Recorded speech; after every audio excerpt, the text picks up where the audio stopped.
আচ্ছা, আপনাদের অনেকের মনে প্রশ্ন থাকে যে আমরা অনলাইনে নামজারি করতে গেলে আমাদের কি কি কাগজপত্র লাগবে এবং কত টাকা ফি কাটবে এবং কোথায় কোথায় ফিগুলি দেওয়া লাগবে।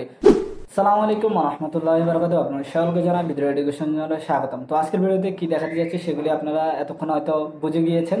তো বেশি দেরি না করে আমি মূল ভিডিওতে চলে যাব।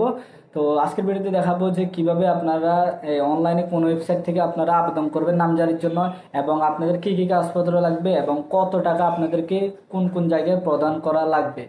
তো ভিডিও শুরু করার আগে, মূল ভিডিওতে যাওয়ার আগে একটি কথা বলবো, যারা আমার চ্যানেল নতুন অবশ্যই চ্যানেলটি সাবস্ক্রাইব করে সঙ্গে থাকবেন এবং ভিডিওটি কেমন লেগেছে বা কোনো প্রশ্ন থাকলে কমেন্ট করে জানাবেন। তো চলুন মূল ভিডিওতে চলে যাই। নামজারির ক্ষেত্রে আপনার টাকা কাটবে কত, সেটি হচ্ছে আপনার প্রথমত হচ্ছে আপনার কোর্ট ফি 20 টাকা, সেটা হচ্ছে আবেদনের জন্য। এরপর হচ্ছে আপনার নোটিশ ফি কাটবে, সেটি হচ্ছে 50 টাকা। আর এই নোটিশ ফি অর্থাৎ হচ্ছে যে আপনাকে খতিয়ান সংশ্লিষ্ট নোটিশগুলি আপনাকে পাঠানোর জন্য আর কি। এরপরে হচ্ছে আপনার রেকর্ড সংশোধন ফি, সেটির জন্য আপনার কাটবে টোটাল 1000 টাকা, সেটি হচ্ছে নাম অন্তর্ভুক্তির জন্য আর কি।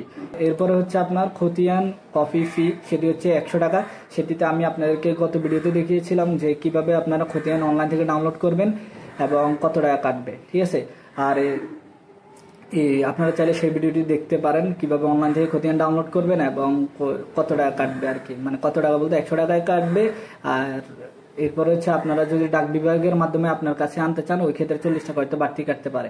এরপরে হচ্ছে আপনার মানে তাইলে টোটাল ধরা যায় কি, টোটাল ফি হচ্ছে আপনার 1170 টাকা। অর্থাৎ প্রথমে হচ্ছে 20 টাকা আর 50 টাকা 70 টাকা, এরপর হচ্ছে আপনার 1000 টাকা আর হচ্ছে আপনার 100 টাকা, তো টোটাল 1100 টাকা। তার মানে হচ্ছে কি টোটাল 1170 টাকা, ঠিক আছে। এরপরে এখন হচ্ছে যে আপনার নামজারি আবেদনের জন্য কি কি কাগজপত্র লাগতে পারে।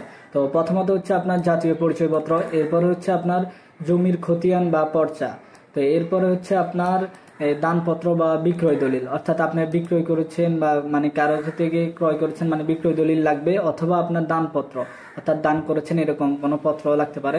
এরপরে যে হচ্ছে আপনার ভূমি উন্নয়ন করের রসিদ, এরপর হচ্ছে আপনার ওয়ারিশ সনদ, যদি আপনি উত্তরাধিকারী হন মানে আপনার বাবা থেকে পান বা কারোর থেকে মানে ওয়ারিশ আকারে আপনি সম্পদটা পান, সেটির নামজারি করতে চাচ্ছেন, ওই ক্ষেত্রে ওয়ারিশ সনদ লাগবে। এরপরে পাসপোর্ট সাইজের ছবি লাগবে যখন আপনি ভূমি অফিসে মানে জমা দিতে যাবেন ওইখানে। এরপরে হচ্ছে আপনার দলিল নিবন্ধন রসিদ, পাসপোর্ট সাইজের ছবিটা হয়তো নাও লাগতে পারে। এরপরে হচ্ছে আপনার দলিল নিবন্ধনের রসিদ অর্থাৎ স্ট্যাম্প বা খাজনা। তো এরপর অনেকের মন প্রশ্ন থাকে যে এটি পেতে আসলে কয়দিন সময় লাগতে পারে, সেটি হচ্ছে 28 কর্মদিবস।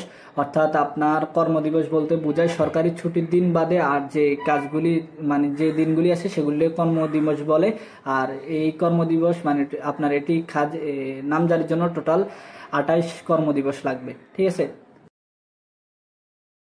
তো শেষ কথা হচ্ছে আপনার নামজারির জন্য আপনার টোটাল 1170 টাকা কাটবে। যদি এর থেকে বেশি আপনার কেউ আপনার থেকে টাকা চায় সেক্ষেত্রে আপনার প্রশাসনের সাথে যোগাযোগ করে অভিযোগ করতে পারেন।